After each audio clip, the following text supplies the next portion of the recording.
समन्ता चक्रवालेषु अत्रा गच्छन्तु देवता सद्धम्मं मुनिराजस् सुनन्तु सग्गमोक्खदं ධම්මස්සවන කාලෝ අයං බදන්තා ධම්මස්සවන කාලෝ අයං බදන්තා ධම්මස්සවන කාලෝ අයං බදන්තා නමෝ තස්ස භගවතෝ අරහතෝ සම්මා සම්බුද්දස්ස නමෝ තස්ස භගවතෝ අරහතෝ සම්මා සම්බුද්දස්ස නමෝ තස්ස භගවතෝ අරහතෝ සම්මා සම්බුද්දස්ස කෝනුකෝ භන්තේ හේතුකෝ පච්චයෝ භගවතෝ සිතස්ස පාතු කම්මාය න අකාරණේ තථාගතං සිතං පාතු කරොන්ති තී.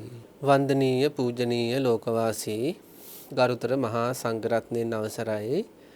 ශ්‍රද්ධාවන්ත කාරුණික ගුණවන්ත පින්වත්නි, ජයමග රූපවාහිනී නාලිකාවේ සූත්‍ර ධර්ම විවරණ කියලා කියන්නේ සම්මා සම්බුදු පියාණන් වහන්සේ අපේ ශාස්ත්‍රූන් වහන්සේ මහත් කරුණාවෙන් මේ ලෝකයට දේශනා කරපු උතුම් ධර්මය පිළිබඳව සාකච්ඡා කරන දේශනා කරන දහම් දේශනා මාලාවක්.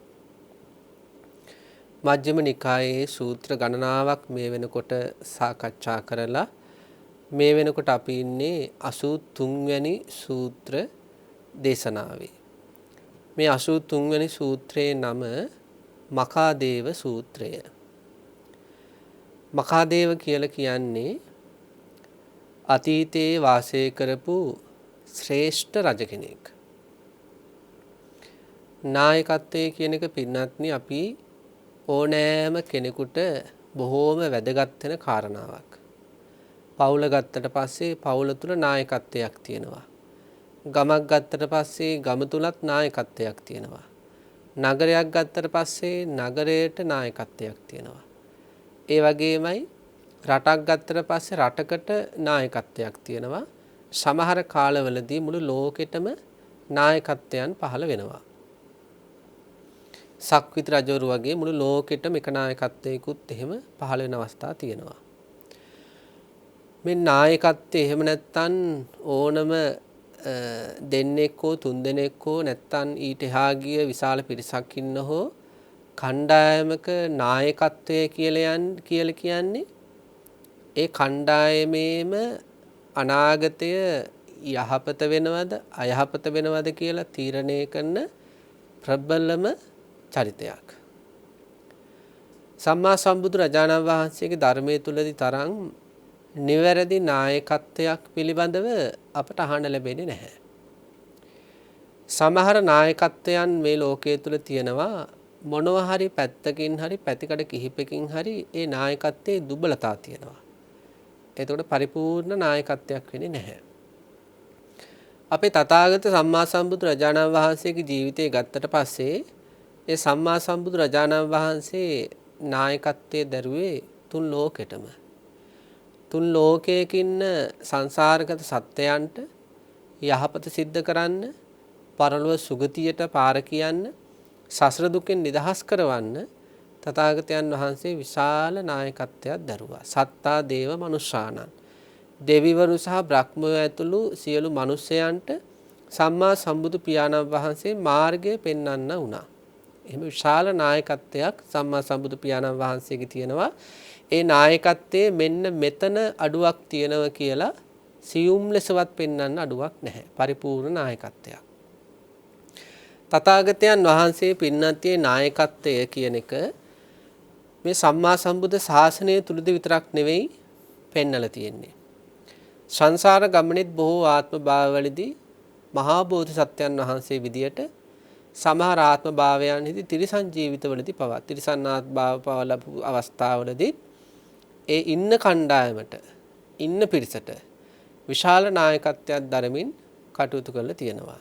අපේ පින්නතුට මතක ඇති අර මහා කපි ජාතකයේ වඳුරු ආත්ම භාවයක් ලැබලා හිටපු අවස්ථාවේ ඒ බෝධිසත්වයන් වහන්සේ ඇතුළු ඒ විශාල දහස් ගාණක් වදුරු රංචුව අනතුරකට පත් වෙච්ච වෙලාවේ ඒ මහා බෝධිසත්වයන් වහන්සේ ඒ මහා සැඩපහරකින් එතර වෙන්න විදියක් නැතුව මරණය පෙනිපෙනී හිටපු අවස්ථාවක මේ ඉවුරයි ඒ ඉවුරයි සම්බන්ධ වෙලා තිබ්බ ගස් දෙකක් අතර පාලමක් වගේ ඒ අතු දෙකක් අල්ලගෙන තමන්ගේ දහස් ගානක පිරිසට එගොඩ වෙන්න නායකත්වයක් ජීවිතේ බේරගන්න නායකත්වයක් දුන්න හැටි අපේ පිටුතට මතක ඇති. ඒ වගේම ඒ නායකත්වයේ අවසානයේ අන් අයට ජීවිත දානි දුන්නත් උන්වහන්සේ ඒ සැඩපහරටම වැටිලා අබල දුබල වෙලා මරණයට පත් වෙච්ච හැටිත් අපේ පිටුතුන් අහලා තියෙනවා. ඒ වගේ ජීවිත පූජාවෙන් නායකත්වයේ දුන්න උත්මේ තමයි මහා බෝධිසත්වයන් වහන්සේ. මකාදේව සූත්‍රය කියන්නේත් අන්න ඒ විදිහට අපේ තථාගතයන් වහන්සේ සසර ජීවිතේ බෝධිසත්වයන් වහන්සේ නමක් විදියට රජකම් කරපු රජකම් කරමින් නායකත්වයේ දුන්න උතුම් ආත්ම භාවයක් පිළිබඳව විස්තර වෙන සූත්‍ර ධර්මයක්. මේ සූත්‍ර දේශනාවට මූලිකත්වයේ උනේ මිතිලානුවර මකාදේව කියන අබ වනය. එදා සම්මා සම්බුදු පියාණන් වහන්සේ ජීවමාන වැඩ වාසය කරපු කාලේ මිතිලානුවර මකාදේව කියලා අඹ වෙනක් තිබිලා තියෙනවා. මේ මකාදේව කියන අඹ වෙනේ දවසක් අපේ බුදුරජාණන් වහන්සේ ආනන්දයන් වහන්සේ වැඩ වාසය කරන අවස්ථාවක මේ අඹ වනයේ දිහා බලලා අපේ බුදු පියාණන් වහන්සේ මදසිනාවක් පහළ කළා. තථාගතයන් වහන්සේලාගේ මදසිනාව කියන්නේ හේතුවක් ඇතුවම සිද්ධ වෙන දෙයක් නිසා ආනන්දයන් වහන්සේ විමසනවා ස්වාමීනි භාග්‍යතුන් වහන්සේ ඔබ වහන්සේ මදසිනාවක් පහළ කළා මේ මකාදේව අඹ වනයේ දිහා බලලා. ස්වාමීනි භාග්‍යතුන් වහන්සේ කාරණය මොකද්ද? එදා ආනන්දයන් වහන්සේ විමසපු පැනය නිසා අවුරුදු 2000 ගාණක් 22000 ගාණක් පින්නත් අද දක්වාම ඉදිරියටත් මේ නායකත්වයක තියෙන උතුම් ගුණාංග පිළිබඳව කතා කරන්නට අපට අවස්ථාවක් ලැබිලා තියෙනවා. ආනන්දයන් වහන්සේ විමසපු පැනය නිසා. බුදුරජාණන් වහන්සේ සඳහන් කරනවා පින්නත්නි භූත පුබ්බං ආනන්ද ඉමිස්සායේව මිතිලායන් රාජා අහෝසි මකාදේවෝ නාම ධම්මිකෝ රාජා ධම්මේ ඨිතෝ මහරජා ධම්මං චරති. බුදුරජාණන් වහන්සේ සඳහන් කරනවා ආනන්ද මේ මිතිලාවේ හිටියා මකාදේව කියලා රජ කෙනෙක්. අතීතයේදී අවුරුදු 1000 ගානකට කලින් මේ මිතිලා නුවර මේ මකාදේව කියන මේ අඹ වනයේ ඇසුරු කරගෙනම මකාදේව කියලා රජ කෙනෙක් හිටියා. හරි ලස්සන වචනයක් පාවිච්චි කරනවා පින්වත්නි ධම්මිකෝ රාජා. ඒ කියන්නේ ධාර්මික වූ රජ කෙනෙක්. ධම්මේ ඨිතෝ මහරජා ධම්මං චරති. ඊළඟට දේශනා කරනවා ධර්ම රාජව. ඒ කියන්නේ ධර්මයේ පිහිටලාමයි මේ මකාදේව රජතුමා වාසය කළේ කියලා. මෙන්න මෙතන අපි ගොඩාක් මතු කර ගන්න ඕන ස්ථානයක්. අටුවාවෙත් විශේෂ තැනක් දීලා තියෙනවා. මොකද්ද මේ ධාර්මික රජ සහ ධර්මයේ පිහිටා කටයුතු කරන රජ කියලා කියන්නේ කියලා. සැබෑම රජ කෙනෙක් තුල තිබිය යුතු ප්‍රධාන ගුණධර්ම 10ක් පිළිබඳව ශාසන ධර්මයේ විග්‍රහ වෙනවා. ඒක අපේ ගෘහස්ත ජීවිතයක් ගත කරන පින්තුණු ගොඩාක් වැදගත්. පෞලක නායකත්වයක් දරන්නේ විශේෂයෙන්ම පියතුමා. ඒ පියතුමා කියන්නේ පුංචි කණ්ඩායමක නායකයා. ඊළඟට පාසලක නායකත්වයක් දරන්නේ විදුහල්පතිතුමා. ඒකෙම කුඩාම කොටසක පන්තියක නායකත්වයේ දරන පුංචි දුවෙක් හරි පුතෙක් හරි. ඒ වගේ සමහර පුද්ගලික සහ රාජ්‍ය ආයතනවල නායකත්වයන් දරන අය ඉන්නවා. ඊළඟට රටේ නායකත්වය ප්‍රධාන නායකත්වයක් දරන අය ඉන්නවා. ඊළඟට විවිධ පළාත්වල නායකත්වයක් දරන අය ඉන්නවා. මෙන්න මේ ඕනෑම නායකත්වයක් දරන කෙනෙකුට මේ මකාදේව කියන මේ උතුම් රජතුමාගේ නැත්නම් මේ උතුම් බෝධිසත්වයන් වහන්සේගේ ජීවිතයේ තිබ්බේ ධාර්මික පැවැත්ම පුදුමාකාර ආදර්ශයක් වෙනවා. මෙලොව පරලොව දෙලොවම සාර්ථක කරගන්න පුළුවන් නායකත්වයන්ට. මොකද සමහර නායකයෝ මෙලොවත් ditta ධම්ම වේදනීය වශයෙන් මහා ආදීනවයක් විඳිනවා වැරදි නායකත්වය නිසා.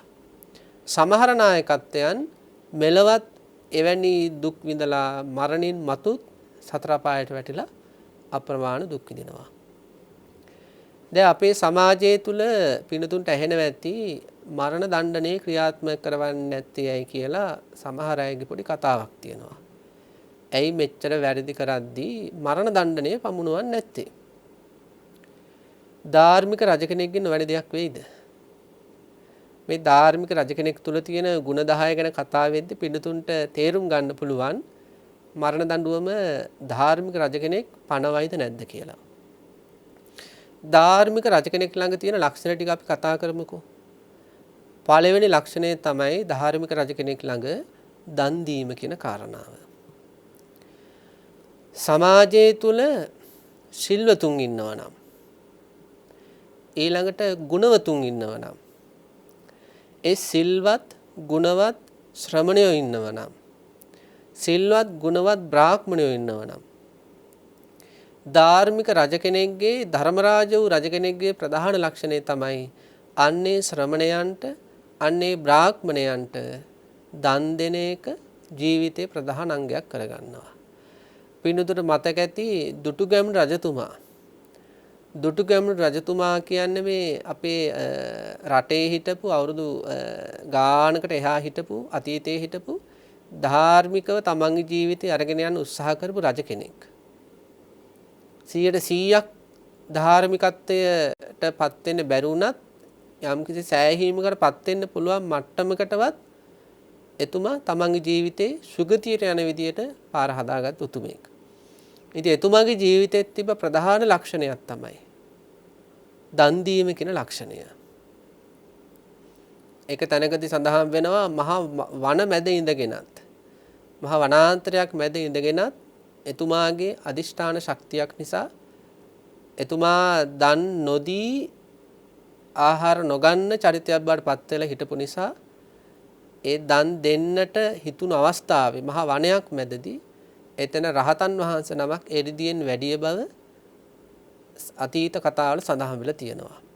ඒ වගේ මේ මකාදේවකින් අද අපි මේ කතා කරන රජතුමාගේ ජීවිතයේ තිබ්බ ප්‍රධාන ලක්ෂණයක් තමයි දන් දීම කියන එක සිල්වතුන්ට ගුණවතුන්ට. ඒක විශාල ආනිසංස වාරයක් ලැබෙන කාරණාවක්. ඉතින් ගෘහස්ත ජීවිතයක් ගත කරන අපේ නායකත්වයක් දරන පවුලක නායකත්වයක් දරන පිය කෙනෙක් වුණාට පස්සේ අපි සිහිපත් කරනවා තමන්ගේ ජීවිතේ තමන් පුංචි නායකයෙක්. ඒ පුංචි නායකත්වයට එකතු කරගන්න දන් දීම කියන එක. සාමාන්‍යයෙන් කියන්නේ ගෘහාධිපති කියලානේ. ගෘහයේ අධිපති කියලායි කියන්නේ. කියන්නේ ගෘහයේ අධිපති, ගෘහයේ නායකත්වය දරන්නේ පියතුමා. එතකොට එතුමාගේ ජීවිතේ ප්‍රධාන ලක්ෂණයක් කරන්න ඕනේ ශ්‍රමණ බ්‍රාහ්මණයන්ට දන් දීම කියන එක. සිල්වතුන්ට ගුණවතුන්ට හොඳට දාණයෙන් සංග්‍රහ කරන්න ඕනේ. දෙවෙනි කාරණාව සඳහන් කරනවා මේ ධාර්මික රජ කෙනෙක්ගේ ලක්ෂණය තමයි පින්වත්නි සීලය කියන එක. විශේෂයෙන්ම කාය සංවරය සහ වාක් සංවරය. ප්‍රාණඝාතයෙන් වැළකුණු කෙනෙක්. එහෙනම් ධාර්මික රජ කෙනෙක් කවදාවත් මරණ දණ්ඩනයට ඉඩ දෙයිද? ඉඩ දෙන්නේ නැහැ පින්වත්නි. කවදාවත් ඉඩ දෙන්නේ නැහැ. ඇයි? ප්‍රාණඝාතයට ඉඩ දීම කියන්නේ මහා පාප පෙරහැරක් ගොඩනැගෙන අවස්ථාවක්.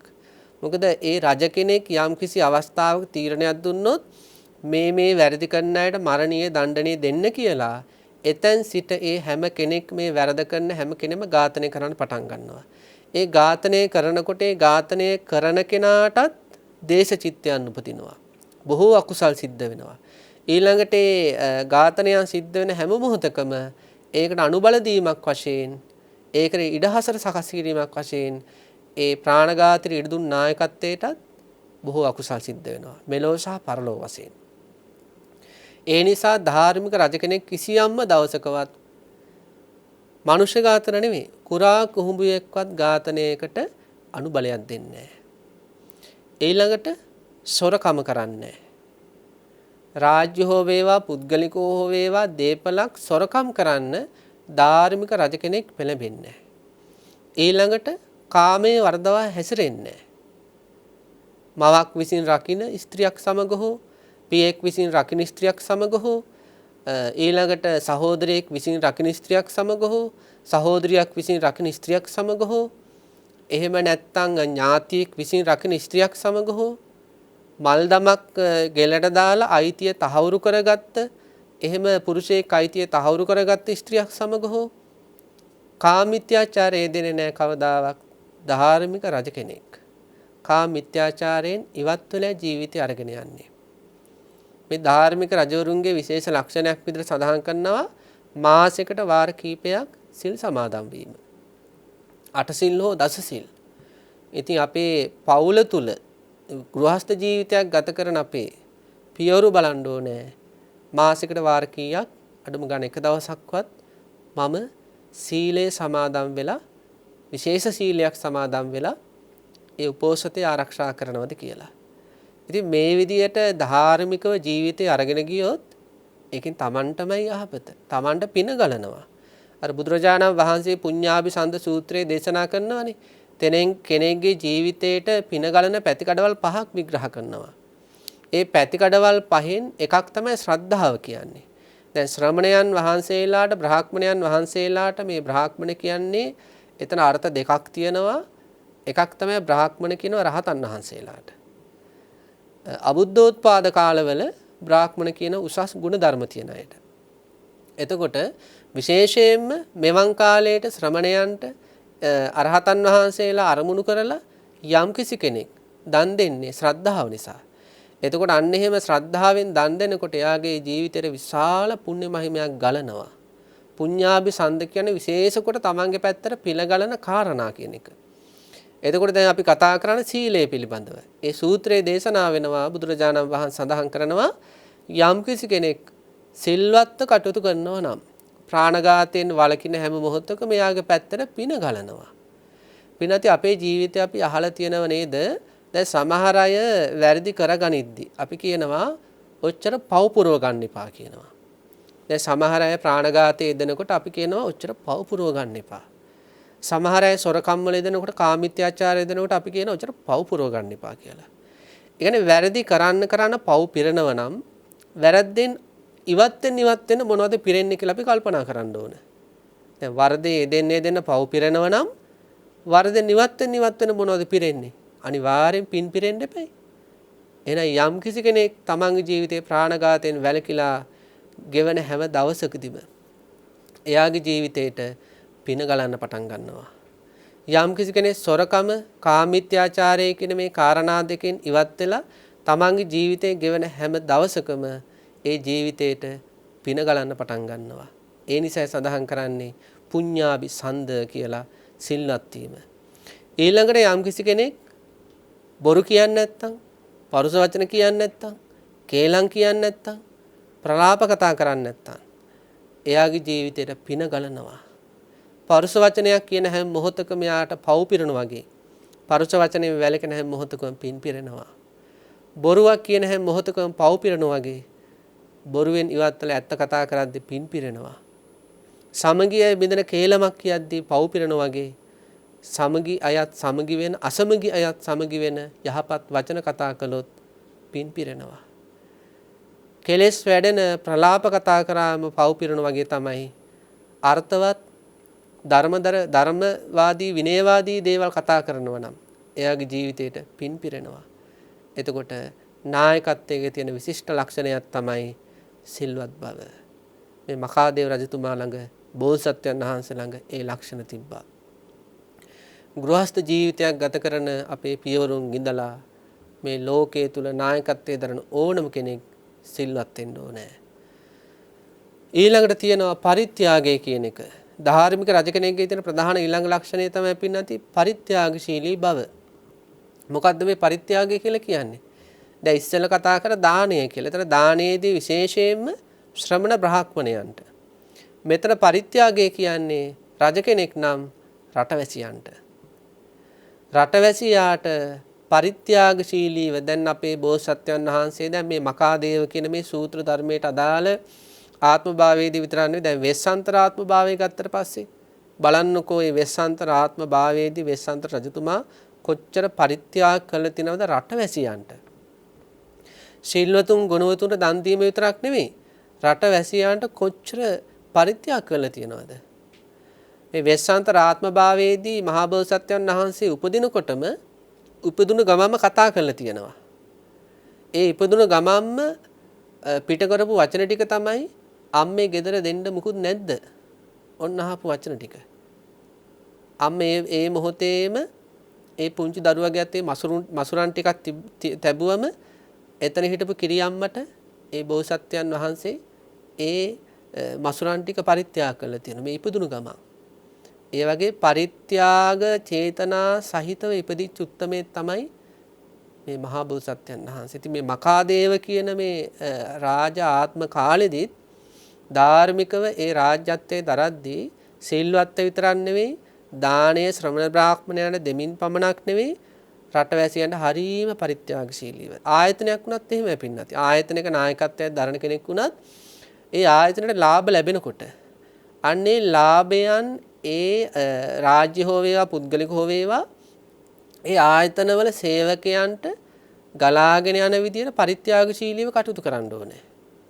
රටක ප්‍රධාන නායකත්වයක් රජ කෙනෙක් වුණත් ඒ තමන්ගේ භාණ්ඩාගාරයට විවිධ ලාභ ලැබෙනකොට අන්නේ ලාභ ඒ ජනතාවට රටවැසියන්ට ගලාගෙන යන විදිහට ඒ ලාභයන් ධර්මානුකූලව ධාර්මිකව ගලාගෙන යන විදිහට පරිත්‍යාගශීලීව කටයුතු කරන්න. ඉතින් මහා බෝසත්යන් වහන්සේ එහෙම රජ වෙච්ච ආත්මභාව බොහෝමයක නිරන්තරයෙන්ම දුගී මගී යාචකාදීන්ගේ ඉඳලා ඒ අවශ්‍යතාවයන් තියෙන හැම කෙනෙකුටම දන් වැටවල් පවා පවත්වූ බව අපේ පින්නතුන් අහලා තියෙනවා. ඒක රජ කෙනෙක්ගේ ප්‍රධාන ලක්ෂණය පරිත්‍යාගශීලී බව.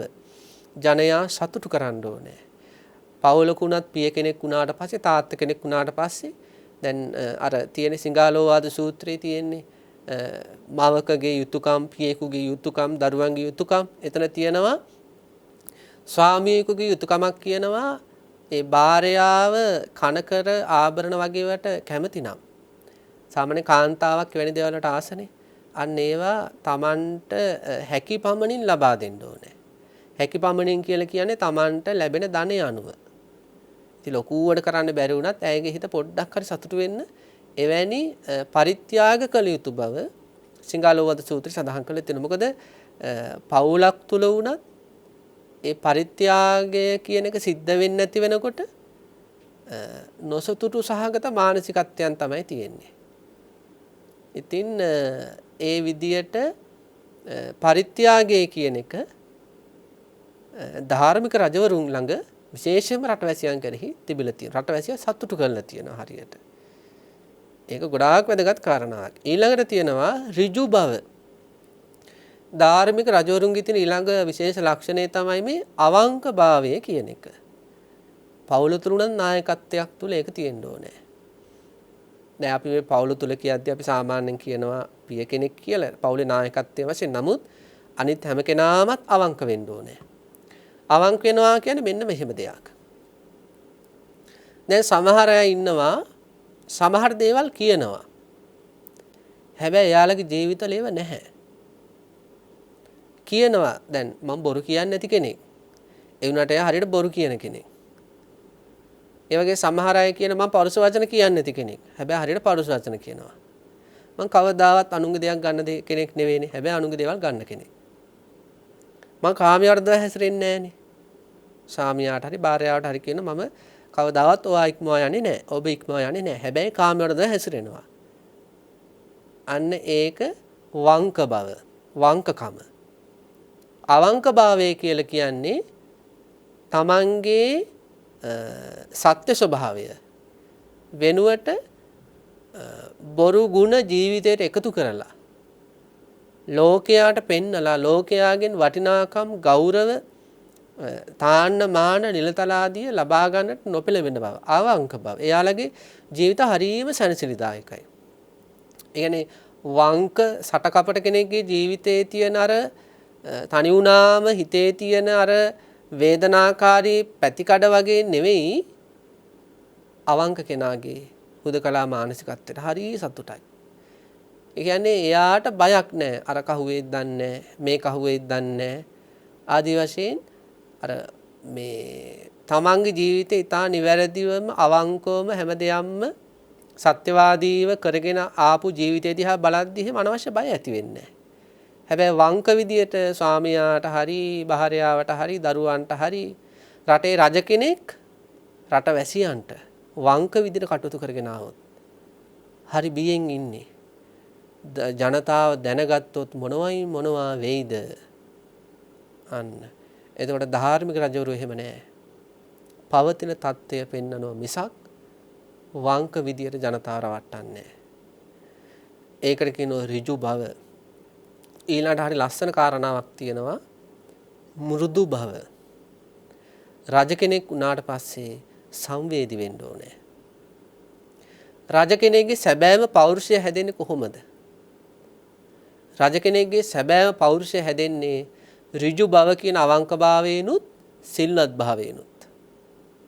අර බුදුරජාණන් වහන්සේ දේශනා කරන්නේ පින්නත් යම් කිසි කෙනෙක්ට විශාරදව පිරිසක් මැදට යන්න ඕන නම් මොකද්ද කරන්න ඕන? සිල්වත් වෙන්න ඕනේ. තමන්ගේ ජීවිතේ සිල්වත් වෙන්න ඇතුළාන්තයේ හැදෙනවා මහා පෞරුෂයක්. දුස්සීලයට ඒක හැදෙන්නේ නැහැ. අපි හොඳට අල්ල ගන්න ඕන තැන. රජ කෙනෙක්ගේ පෞරුෂය හැදෙන්නේ අන්නේ අවංක භාවයත් සිල්වත් භාවයක්. ඕන පිරිසක් මැද රටවැසියා ඉස්සරහා ආධ්‍යාත්මික පෞරුෂයකින් අභිමානයකින් ඉන්න පුළුවන් තමන්ගේ ජීවිතේ නිවැරදි නිසා. අන්න එහෙම පෞරුෂයක් තියෙන මේ රජතුමා තුල තියෙන අනිත් වටිනම ගුණය තමයි මෘදු බව. හරිම සංවේදී. පෞලක නායකත්වයකත් ඕක තියෙන්න ඕනේ. ගෙදර ඉන්න පියතුමෙකුට භාර්යාව දැනෙන්න ඕනේ. ගොරෝසු චරිතයක් වෙන්න හොඳ නැහැ. සෞම්‍ය වෙන්න ඕනේ. ගෙදර ඉන්න පිය කෙනෙකුට ඒ පුංචි නායකත්වයට තියෙන්න ඕනේ දරුවෝ ගැන දැනෙන ගතියක්. දැනෙන්න ඕනේ. දැන් උණ කටුව කියලා එකක් තියෙනවනේ. උණ කටුව දැන් පුංචි කාලේ එහෙම අපිට මතකයි අපි ආරෝග්‍ය ශාලාවලට එහෙම ගියාට පස්සේ උණ කටුව මේ දිව යට තියෙනවා. ඒ උණ කටුවට මොනවද දැනෙන්නේ? උණ හොඳට දැනෙනවනේ. මේක හොඳට තේරුම් ගන්න. උණ කටුව දිව යට තිබ්බට පස්සේ ඒ ශරීරේ තියෙන රස්ණය ඒ කටුවට දැනෙනවා වගේ. පෙන්නනවනේ. අපිත් අන්න එහෙම වෙන්න ඕනේ. නායකත්වය එහෙම වෙන්න ඕනේ. නායකයාට දැනෙන්න ඕනේ අනිත් අයගේ ජීවිතවල තියෙන දුක්ඛ දෝමනස්යන්, අසරණකම්, නැතිබැරිකම්, අපහසුතා, විඳින පීඩන නායකයාට දැනෙන්න ඕනේ. ධාර්මික රජ කෙනෙකුට තමන්ගේ පුරෝහිත, එතනින් පහළ ඉන්න සමාජිකයන්ට, ඊළඟට එතනින් පහළ ඉන්න සේවක සේවිකාවියන්, ඊළඟට එතනින් පහළ ඉන්න රටේ රටවැසියන් ගැන පුදුමාකාර ඉවක් තියෙනවා. ඒ අයගේ ජීවිතවල නැති පරිකම් දැනෙනවා. ඒක පින්නත් ඕනම කාලයකට ගැලපෙනවනේ. රටක නායකත්වයේ රටක රජ කෙනෙකුට ඒ රටේ ඉන්න ජීවිත දැනෙන්න ඕනේ. ඒකට කියන සංවේදීකම. ඒ සංවේදීකමට මොකද කරන්නේ? දැනෙනකොටනේ පිහිට වෙන්නට යොමු වෙන්නේ. පිහිට වෙන්නට යොමු වෙන්නේ දැනෙනවා නම්. දුක් දැනෙන්න ඕනේ. ඒ සමාජයේ සමහර දරුවෝ ඉන්න අම්මා තාත්තගේ දුක දැනෙන්නේ නැහැ. ගල්ගෙඩි වගේ ජීවිත. අම්මා විඳින දුක දැනෙන්නේ නැහැ. තාත්තා විඳින අසීමාන්තික දුක දැනෙන්නේ නැහැ. ඒ දුක දැනෙන්නේ නැති හින්දා පොඩි අඩුපාඩුවේදී අම්මගේ ඇඟට ගොඩ වෙනවා. තාත්තා ඇඟට ගොඩ වෙනවා. ඉතින් අම්මලා තාත්තලා මොකද කරන්නේ? දරුවෝන්ට අවුරුදු 10 12 ඉඳලාම දුක් විඳින අම්මලා තාත්තලා මේ ලෝකේ ඉන්නවා. ඇයි ඒ දෙමව්පියන් විඳින දුක දැනෙන්නේ නැහැ. දැනෙන්නේ නැති නිසා ඒ ගොරෝසු මානසිකත්වයන් වලින් කරන කියන දේවල් නිසා මැරෙනකම් ඊට පස්සේ දුක් විඳිනවා. ඉතින් රටක රාජ්‍ය ධාර්මික රජ කෙනෙකුගේ ලක්ෂණයක් තමයි ඒ රටවැසියන් විඳින දුක හොඳට දැනෙනවා. ඒ දැනෙන හින්දා තමයි පරිත්‍යාගයට පවා යොමු වෙන්නේ. සාධාරණත්වයේ සිද්ධ කරන්නේ. ඊළඟට පින්නත්නි ක්‍රෝධ නොකිරීම. මේ මකාදේවකින් රජතුමාගේ මේ ලක්ෂණ ගැන අපි කතා කරන්නේ ඒක ඕනම කාලයකට ගැලපෙන නිසා. මේ මකාදේවකින් රජතුමාගේ ජීවිතයේ ප්‍රධාන ලක්ෂණයක් තමයි ක්‍රෝධ නොකිරීම. අපිට ක්‍රෝධය කියන එක ඇති වෙන්නේ ක්‍රෝධය කියන්නේ මෙතනදී අර සියුම් ඇති වෙන තරහ නෙවෙයි පින්නත්නි. බැඳගත් වෛරය. ඔය දස අකුසල කර්ම වලත් ව්‍යාපාදේ කියලා විස්තර කරන්නේ බැඳගත් වෛරයනේ. යන්නේ ගලක කකුල හැප්පුණාට පස්සේ ඇති වෙන තරහ නෙමෙයි. සමහර අය ඉන්නේ අන් අය කරපුවා කියපුවා මතක් කර ඒ අදාළ තරහකාරයාගේ සිද්ධි තරහකාරයාගේ වචන වලට මනසින් බැඳිලා ඒවා ගැන ආවර්ජනා කර ඇතුළාන්තයෙන් තැවෙමින් දැවෙමින් පිච්චෙමින් ඉන්නේ අන්න ඒකට කියන ක්‍රෝධ කිරීම කියලා. මට මෙහෙම කිව්වා මට මෙහෙම කළා කියලා. එතකොට අධාර්මික නායකයා අධාර්මික මේ රජ කෙනෙක් වුණාට පස්සේ මොකද කරන්නේ? රටවැසියන්ගෙන් යම් කිසි වරදක් වුණාට පස්සේ වැරදි දෙකක් වුණාට පස්සේ මොකද කරන්නේ? අන්න හිතේ තියාගෙන වෛර කරනවා. මම මෙච්චර පරිත්‍යාග කළා මම මෙච්චර සැලකුවා මේ මිනිස්සු මට මෙහෙමයි සැලකුවේ මෙහෙම අන්න ක්‍රෝධ කරනවා.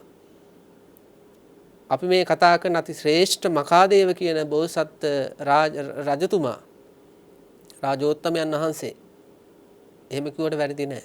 උත්තමයෙක්. මේ ගුණධර්ම තියෙනවා නම් උත්තමයෙක්. ඉතින් ඒ උත්තමයන් වහන්සේගේ ජීවිතේ කවදාවත් තිබිලා නෑ රටවැසියාට ක්‍රෝධ කිරීම කියන එක. එතකොට පවුලකුණත් නායකත්වයේ ලක්ෂණේ තියෙන්න ඕනේ. උතුම් පියෙක් වෙන්න කැමති නම් උතුම් ස්වාමියෙක් වෙන්න කැමති නම් ආයතනයක නම් ආයතන ප්‍රධානියාගේ ළඟේ ලක්ෂණේ තියෙන්න ඕන ක්‍රෝධ නොකිරීම. උතුම් නායකයෙක් වෙන්න කැමති නම් වැඳුම් පිඳුම් ලබන මේ ලෝකේ අපිට පුළුවන් නම් අන් අයගේ වන්දනාව මනසින් ලබන්න. ඒ තරම් වටින වන්දනාවක් තවත් නැහැ. මේ අපි කතා කරන මඛාදේව කියන රජතුමා ඇතුළු මේ ධාර්මික රජවරු ඕනතරම් අතීතයේ පහළ වෙලා තියෙනවා. රටවැසියන්ගේ මානසික වන්දනාව ආවර්ජනා වෙද්දිම ලැබපු අය. අන්න එහෙම පවුලක පියෙකුට වෙන්න පුළුවන්. ආයතනයක නායකයෙකුට වෙන්න පුළුවන්. ගමක නායකයෙකුට වෙන්න පුළුවන්. අපේ රටේ හිරු බුද්ධදාස රජතුමා සිහිපත් කරද්දී, මහසෙන් රජතුමා සිහිපත් කරද්දී, මහා පරාක්‍රම බාහු රජතුමා සිහිපත් කරද්දී වන්දනීය හැඟීම් මෙනවද නැද්ද අනේ කියලා. මහසෙන් රජතුමාට මින්නේරිය දෙවියෝ කියලා වඳින්න පුදන්න පටන් ගත්තා මරණයටපත් වුණාට පස්සේ. බලන්න ඒ ගෙවපු ධාර්මික ජීවිතයට ලැබිච්ච ලැබීම් උපයගත්ත දේවල්. එතකොට ක්‍රෝධ නොකිරීම.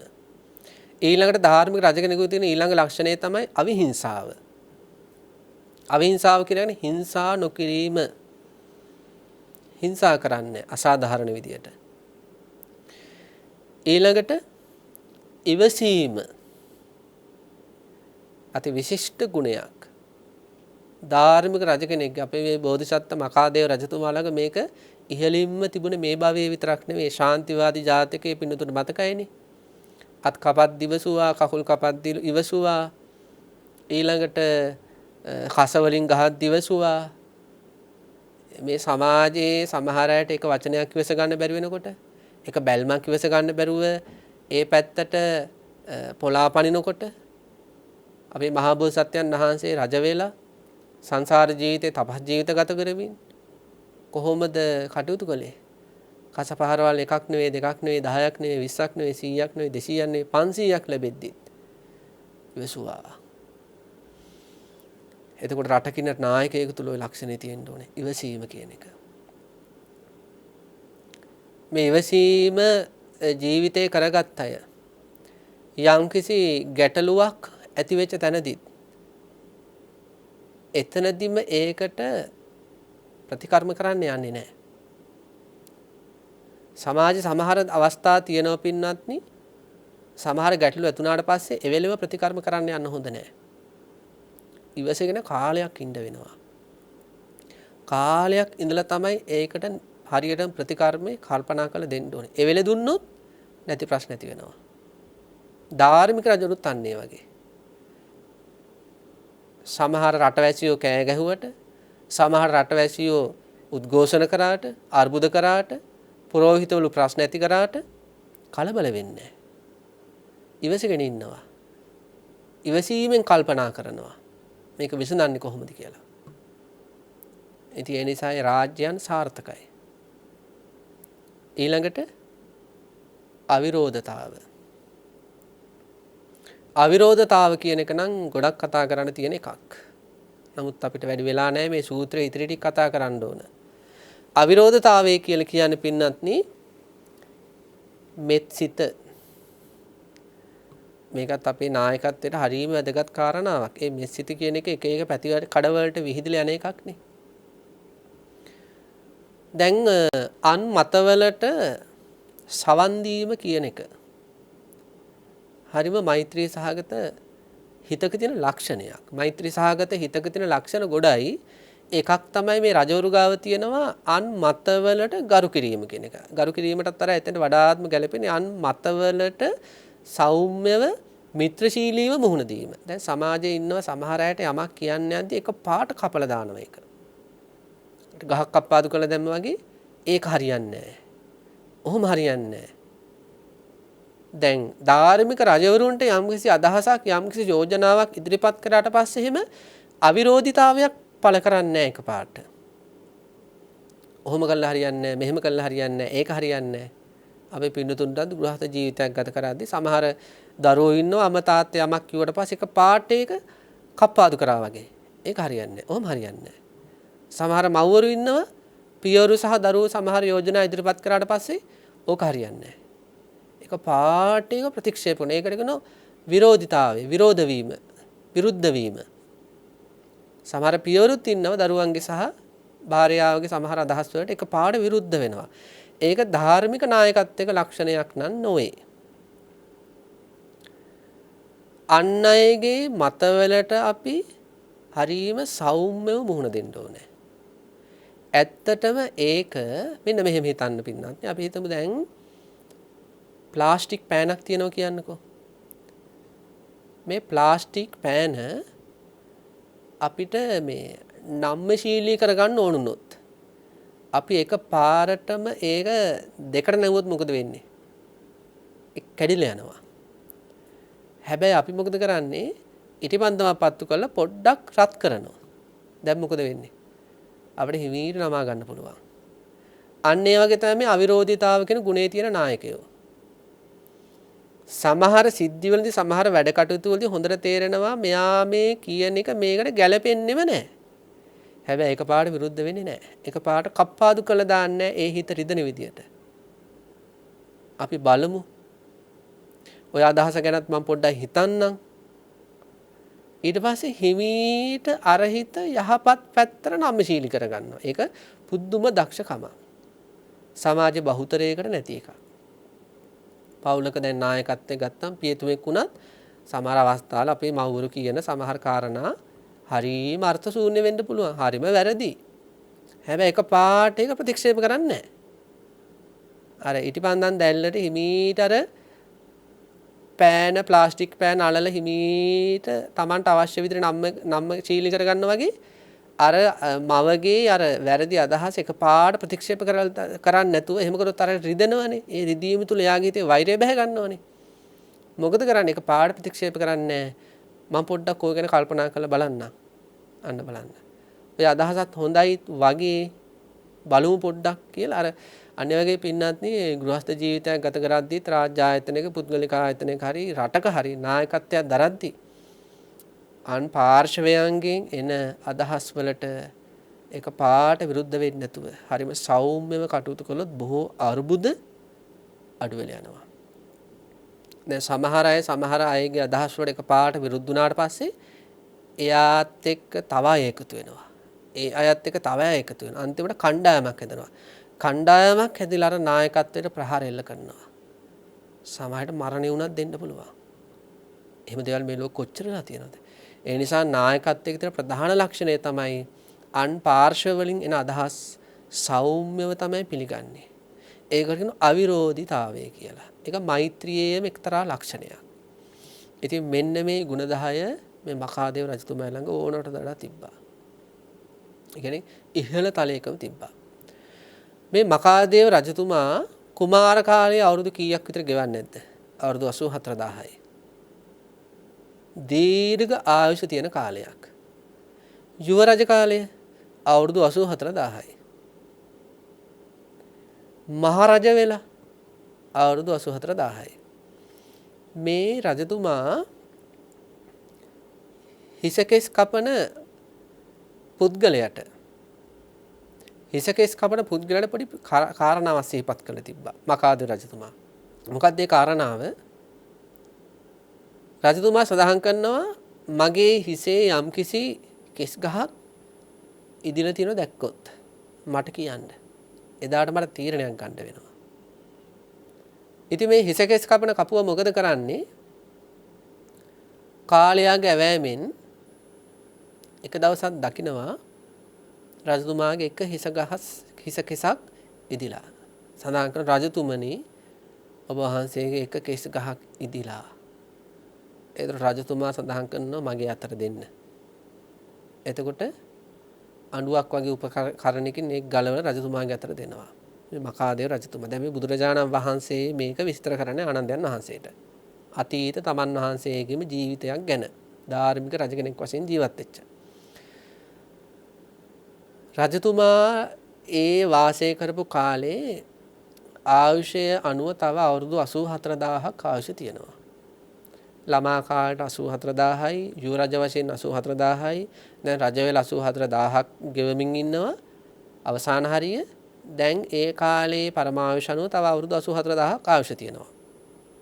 84000ක් ආයුෂ තියෙද්දි තමයි මේ ඉදිච්ච කෙස් ගහ දකින්නේ. අවුරුදු 84000ක්. මේ මකාද රජතුමා මොකද්ද කරන්නේ නැත්තේ? සංවේගයටපත් වෙනවා. මම ජරාවටපත් වෙනවා කියලා. ඊළඟට මොකද කරේ? පුත් කුමාරයාට අඬ ගැහුවා. පුත් කුමාරයාට අඬ ගහලා සඳහන් කරනවා මගේ හිස කෙසක් ඉදිලා. මේක දේව දූතයෙක්. මේක මට මරණයෙන් ලැබිච්ච පණිවිඩයක් වගේ දේව දූතයෙක්. මම මරණයේ සමීපයට ඇවිල්ලා. දැන් බලන්න මේ ලෝකේ අපට අවුරුදු කීයද පරමායුෂ සාමාන්‍යයෙන් 70 80යි. අවුරුදු 84000ක් තව ඉස්සරහට කල් තියෙද්දිත් මෙතුම සඳහන් කරනවා මම මරණයේ සමීපයට ඇවිල්ලා.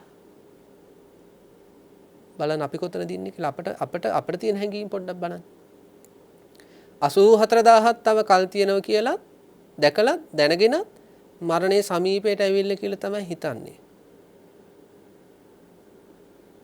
මේ සාමාන්‍ය ලෝකයාට බෙල බැලුවොත් මේ අවුරුදු 70ක් 80ක් තරම් සොච්චම් වයසක් තියාගෙන තව කල් තියෙනවා කියලා හිතනවද නැද්ද? භාවනා කරන්න කල් තියෙනවා. සිල්වත් වෙන්න කල් තියෙනවා. දන් දෙන්න කල් තියෙනවා. කල් තියෙනවා කියන අවුරුදු 70 80 පරමායුෂ. කොණ්ඩ ගහක් ඉදුනම තව ටිකක් කොණ්ඩ ඉදුනා වේ. මේ රජතුමාට අවුරුදු 84000ක් තියෙද්දි හිතනවා මරණයේ සමීපයට ඇවිල්ලා.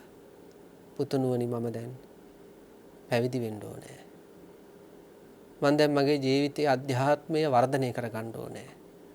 බලන්න කොච්චර සමබර ජීවිතයක්ද කියලා. අපේ නායකත්වයන්ට ඕක හිතන්න පුළුවන් නම් ගෘහස්ත ජීවිතයක ඉන්න පියතුමෙකුට ඕක හිතන්න පුළුවන් නම් අපි මේ කියන්නේ පැවිදි වෙන්නම කියලා නෙවෙයි පුළුවන් නම් පැවිදි වෙන්නේත් කමන්නේ. තමන්ගේ යුතුයකම් යම් කිසි මට්ටමකට දරුවෝ අවාහ විවාහ කරලා දීලා නම් යුතුයකම් යම් මට්ටමකට දැන් අවසන් කරගෙන නම් තමන්ට යම් කිසි නිරෝගී භාවයකුත් තියෙනවා නම් පැවිදි ජීවිතයකට ඇතුල් වෙන්න. එහෙම බැරි නම් වෙනතට වඩා නෙක්ඛම්මයට පුරුදු වෙන්න ඕනේ. පන්සලට ගිහිල්ලා, අරණ්‍යයට ගිහිල්ලා ඊළඟ ධර්ම දේශනා ශ්‍රවණය කරමින් තමන්ගේ ජීවිතේ භාවනාවට තමන්ගේ අධ්‍යාත්මික දැන් අවුරුදු ගාණක් ළමයින්ට කැප වුණානේ. භාර්යාවට කැප වුණානේ. දැන් මොකද කරන්න ඕනේ? තමන්ගේ අධ්‍යාත්මය වෙනුවෙන් කැප වෙන්න. තමන්ගේ අධ්‍යාත්මික සුවය වෙනුවෙන් කැප වෙන්න. මෙච්චර කාලයක් අර කට්ටියට කැප වුණා ඇති. දැන් මේ මකාද රජතුමත් එහෙමයි. අවුරුදු 10 ගාණක් මේ ලෝකයට යහපත කළා. රටවැසියන්ට යහපත කළා. කුමාරවරුන්ට යහපත කළා දරුවන්ට. දැන් තමන් වහන්සේට යහපත කරගන්න මොකද කරේ? මෙන්න මේ මකාදේව කියන අබවණේටමයි මේ බුදුරජාණන් වහන්සේ ආනන්දයන් වහන්සේ මේ වැඩ ඉන්න මේ අබවණේටමයි ගිහි ජීවිතය අතහැරලා යන්නේ. සඳහන් කරනවා මෛත්‍රියේ කරුණා මුදිතා උපේක්ෂා කියන මේ ධානවල ඉහළම තලයන්ට ගියා. බලන්න කොච්චර බුද්ධිමත්ද. ඇයි අපේ සමාජයේ ඉන්න වැඩිහිටි අම්මලා තාත්තලා ඔය හිතන්නේ නැත්තේ? ඇයි ආච්චිල සීයල වෙලත් මුණුබුරන් මිනිබිරියන් අස්සෙම හුරතල් වෙවි ඉන්නේ? ඇයි තමන්ගේ අධ්‍යාත්මික වර්ධනයකට අධ්‍යාත්මික සුවයකට දැඩිව කැප වෙන්නේ නැත්තේ? උඩින් උඩින් අල්ලල්ල යන්නේ ඇයි? කවදද අධ්‍යාත්මික සුවයට තමන්ගේ ජීවිතේ පරිපූර්ණව කැප කරන්නේ? ඒ නිසා මේව ලොකු ආදර්ශයක්. මේ රටක් පාලනය කරපු රජවරු ගත්ත තීරණ.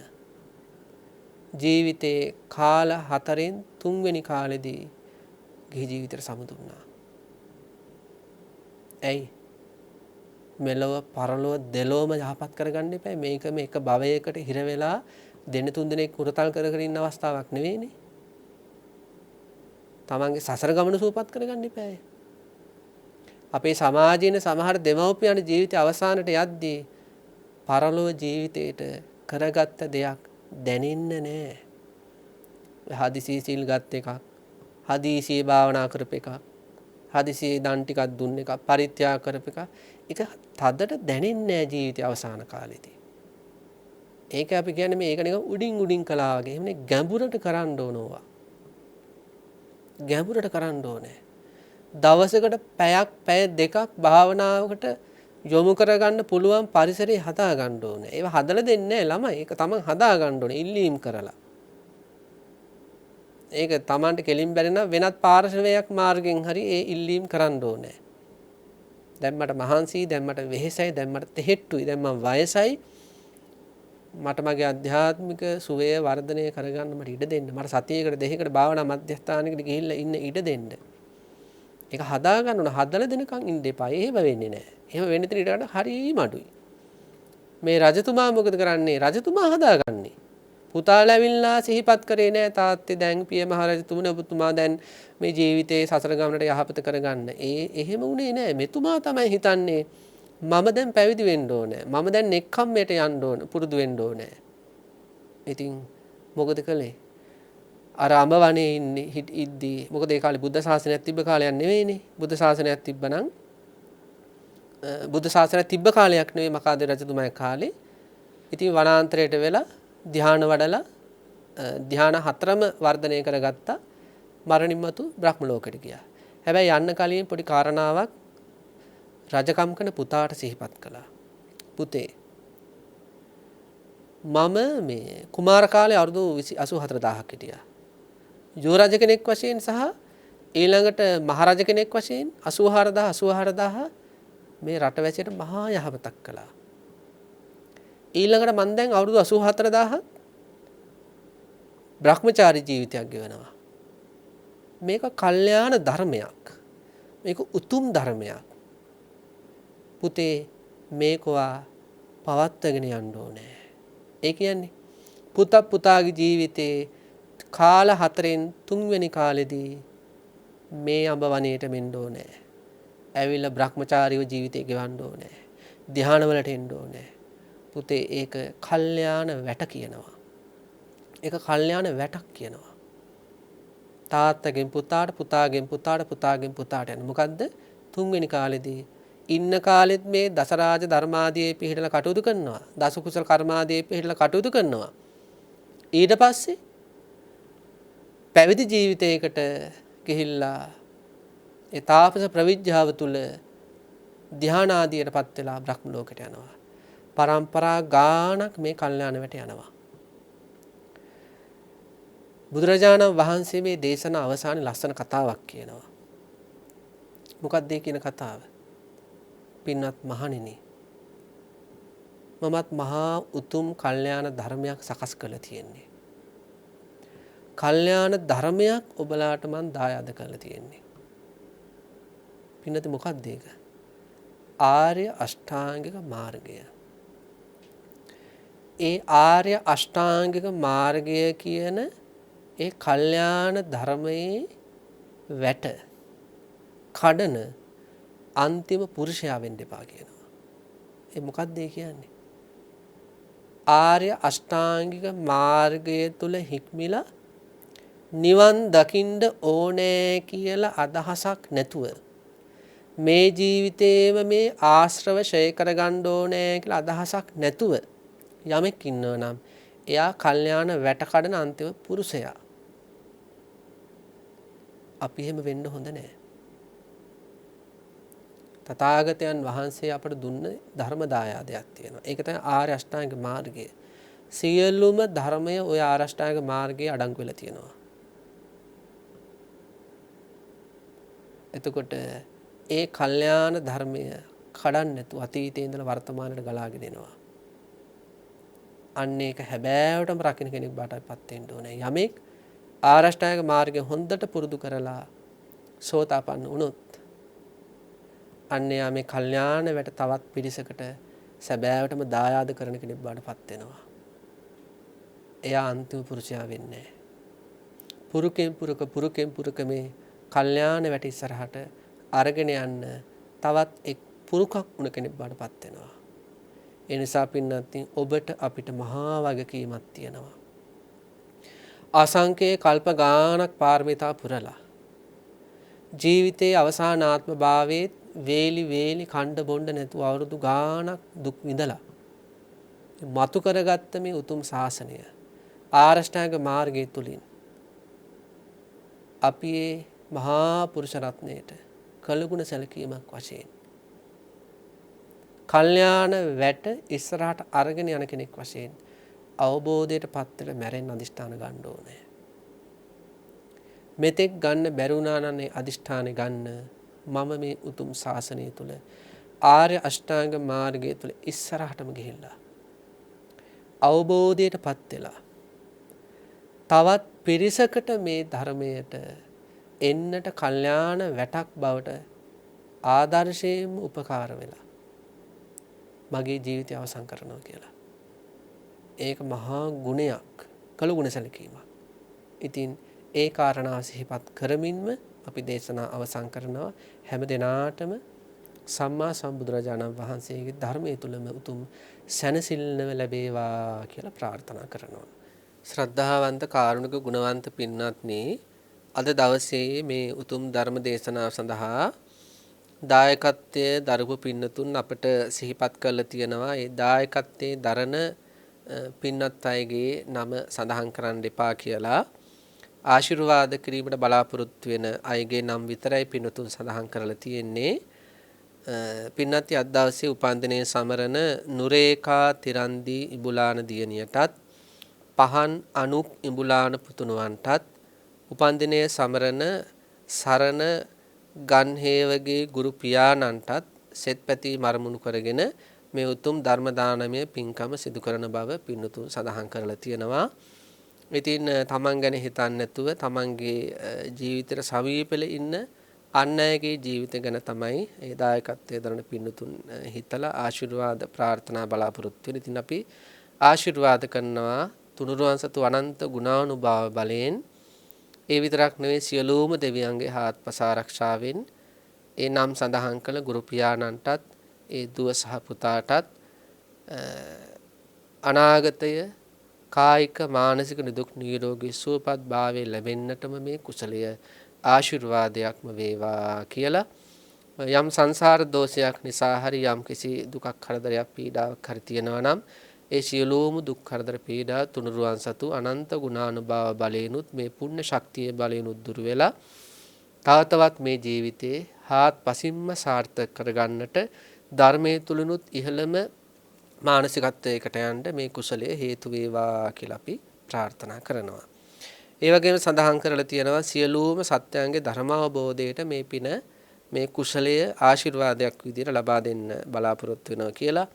ඉතින් සියලුම සත්‍යයන් කිව්වට පස්සේ ඒ සංකල්පයට ඇතුල් වෙන සත්ත්ව ප්‍රමාණය මෙච්චරයි මෙපමණයි කියලා කියන්න බෑ. ඉතින් අපි සතුටු වෙනවා ඒ සංකල්පය පිළිබඳව. ඉතින් සියලුම සත්‍යයන්ට අපා දෙපා බහුපා සිව්පාදී සියලුම සත්‍යයන්ට මේ පැයක් තුල ලොවක් සැනසීම තුල තථාගත ධර්මයේ තුලින් ලොව සැනසීම තුල මතු කරගත්ත මහා පුණ්‍ය ශක්තිය හේතු වෙලා සියලුම සත්‍යයන්ට ඉක්මනින්ම සසර ගමන තුලදී ධර්මාවබෝධය ලැබෙන්න මේ පින හේතු වේවා කියලා ප්‍රාර්ථනා කරනවා. අවසාන වශයෙන් දායකත්වයේ දරන පින්තුන්ට නම් සඳහන් කළ හැම දිනාට ධර්ම ශ්‍රවණය කළ අපේ පින්තුන් හැම දිනාටම උතුම් ධර්මාවබෝධයටම මේ පින පාරමී ධර්මයක් වෙත්වා කියලා ආශිර්වාද ප්‍රාර්ථනා එකතු කරනවා හැම දිනාටම තෙරුවන් සරණයි. ආකාසට්ඨාච බුම්මට්ඨා දේවානාගා මහිද්దికා පුඤ්ඤන්තං අනුමෝදිත්වා චිරන් රක්칸තු ශාසනං චිරන් රක්칸තු දේශනං චිරන් රක්칸තු මං පරන්ති.